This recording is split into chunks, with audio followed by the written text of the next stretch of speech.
Guys, check it out. Today is the day we get to unbox one of the most anticipated releases of 2024. I hope you're ready for it. Here we have the Tamiya Top Force. Oh, wait, hang on. Wait, that's not a Top Force. Wrong side, Phil, wrong side. No one cares about those old RC10s on this channel. We're here to check out the Tamiya Top Force. Excellent! Yeah, a quick sidebar, guys. I did manage to pick one of these Team Associated 40th anniversary RC10s up. Thank you so much to Ryan and the family over at Eliminator RC for making that happen, putting one aside for me. I really, really do appreciate it, guys. There are a ton of unboxings already, guys, so I'm going to hang on to this one for a rainy day build, I'm going to call it. I've already got the OG up there that I picked up off of RC Retro a little while ago. I've got the CC sitting there. So we've got some strong RC10 representation in the hobby room. This guy is going to be put aside for a rainy day build. There are a lot of build videos out there right now on YouTube, so if you guys want to check them out, go and do so. Back to the Tamiya Top Force, which is what we all came here to check out today, guys. This is a re-release. This is 100th commemorative model. Now, I didn't know that. As a student of the Tamiya game, I'm going to say I skipped a few classes.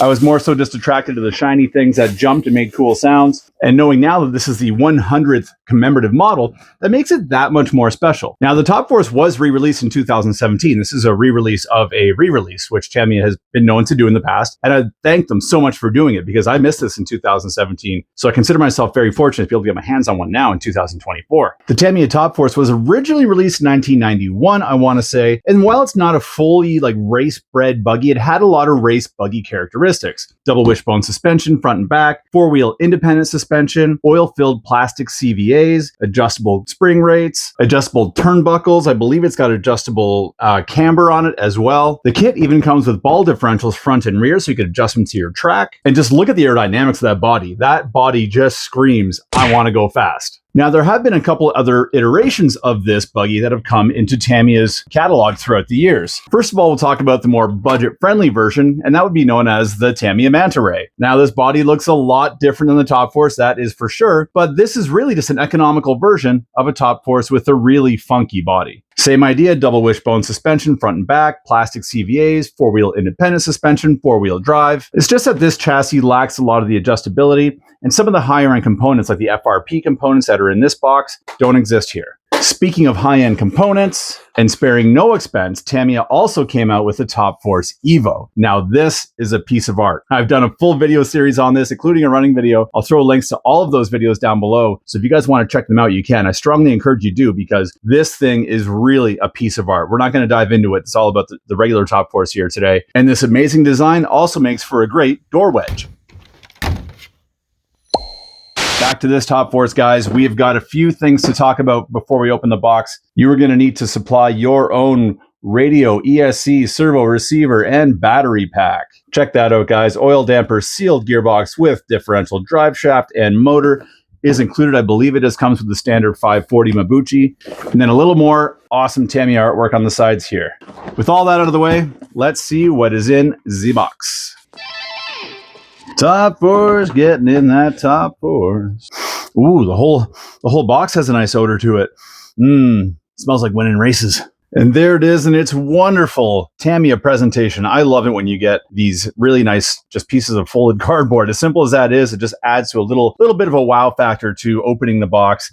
Let's start off with some plastic bags. See what we got going on here, guys. We have our front C-hubs, looks like some parts for our steering linkages, servo saver horn, steering and suspension related bag. Here in this one, we've got some, it looks like a cover for one of our ball diffs. We've got our hexes for our wheels and a few more bits and pieces to cover up our drivetrain. Right here, we've got some more tasty goodies. We've got some steering components here. Looks like a possible piece of a shock tower here and a bunch of other random pieces that I'm really having a hard time identifying off the top of my head. Over yonder, here we have our motor mount, which you can see by all the different holes in here. It's got allocation for many different sizes of pinion gears. We've got a cover for, it looks like one of the major gears, probably covered for the spur gear. And then what looks to me like probably a rear bulkhead. We've got tires, which means it is time for a tire sniff. Oh, you know what? Instead of me sniffing the tires today, I think it's time for a guest tire sniff host. Ladies and gentlemen, Mr. Ron Burgundy. It's quite pungent. It's a formidable scent. I'm gonna be honest with you, that smells like pure gasoline. Damn right, it's a formidable scent, Ron. Is that formidable or is it formidable? I'm gonna stick with formidable. What else have we got in here, guys? Again, here we've got these nice softer plastics, which I'm so happy to see Tamiya using. So what we got here, guys, is our lower control arms. Looks like they're a two-piece lower arm, probably lower and upper arms are all going to be two-piece. We do have some threaded eyelets here. Looks like those will be for your turnbuckles, hopefully. And we're going to have some adjustment collars here for your suspension, so you can adjust the preload on your springs. Here we have the body, the door wedge. Love, love, love the look of this body. Obviously here, guys, we're dealing with a big piece of Lexan. You're gonna have to cut this out, trim it all up nicely, wash it really well, and you can paint it any color of your choice. Myself, personally, I am not going to go box art with this one. Green is my least favorite color. Therefore, I am not going to go green. I don't know what I'm going to do with it just yet. If you guys have any ideas, throw them down in the comment section below. I'd love to hear your thoughts. So there's your body there, guys. And then it also comes with this really cool under tray. This is something that also comes in the Top Force EVO, which I thought was super duper rad. Bolted up underneath, protects your chassis under tray. Really, really cool part. Speaking of decals, look at these decals, gang. Now, when looking at the box art, I didn't realize that these colors are quite as bright as they are. I would say they're almost even neon. Let's take a closer look here and see if the camera picks that up all. Yeah, those are definitely neon colors. Those are bright. So that is awesome because I haven't seen this sticker sheet up close before. That really helps me kind of open my eyes and get my creative juices flowing. Of course, the big formidable up top. I love that. I love Tamiya's old 80s and 90s buggies with inspirational wing quotes. Put that there. What else we got in this box, guys? The manual to kill all manuals, ball differentials, how to build it step by step, guys. Tamiya walks you through it, holds your hand just like your mom did when you went to the park when you were 6. The best manual in the business, guys. If you've never built one, I encourage you to do so. It's a ton of fun. Now in this guy here, we're going to have a bunch of screws and hardware and all sorts of good stuff. Chassis plates, more stuff, more stuff. Look, more stuff. Is there any more stuff in here? Yeah, there is. Let's get all that stuff out of there, Phil. All right, Phil. There's our sea of stuff. Let's start with what's sticking up top. That is the wheels. A little bit used and reused again. So just standard white 5 spokes. You got the 12 mil hexes on the back. This is a 4-wheel drive buggy. Looks like we've got a diff gear here, and you can tell by all those round holes in there, we are going to need to add some balls to that because we have got ball diffs. More of Tamiya's awesome gears. These, although they're plastic, these are very, very tough, guys. So don't hesitate to put some power in these buggies. Look at all this stuff. Look at this chassis, guys. I believe this is made of FRP, fiber reinforced plastic. And my goodness gracious, possibly graphite or something. Very, very rigid. Obviously pre-designed for the 6-cell saddle packs, which is super duper cool. And we have the upper plate right here, also in the same material. Very, very nice stuff, guys. We've got parts bag A, which is looking like we've got a bunch of brass bushings, unfortunately. Bunch of shims. These are used for your ball diffs when you're putting them together. There's your tiny little balls for your little tiny little ball diff. Bigger balls for your bigger ball diff grease. And I'm all out of ball jokes. Oh, and a pinion gear. Parts bag E, we've got more brass bushings. We've got a nice long coat hanger-esque prop shaft. That's going to connect the power from the rear to the front. No center differential in this guy. Bunch of mounting hardware, screws, all that good stuff. Some of these nice polished metal looking uprights. These are what's going to hold up that upper deck. Give you some space to put your battery in underneath. Parts bag D. Looks like this is going to be our suspension bag. We've got some springs in here. We've got a big old bottle of shock oil. Big shocks too, so that's nice. They give us a ton of oil. We're going to need it. And a bunch of mounting hardware. Bag F is here, guys, and check this out. We've got some Velcro in here, which is pretty cool. By design, they want you to Velcro the sides of the body on and keep debris out, which is fantastic. Some more of that FRP, I believe that is. Looks like battery tie-down straps. I see some more brass bushings in there. And just a bunch more assembly hardware.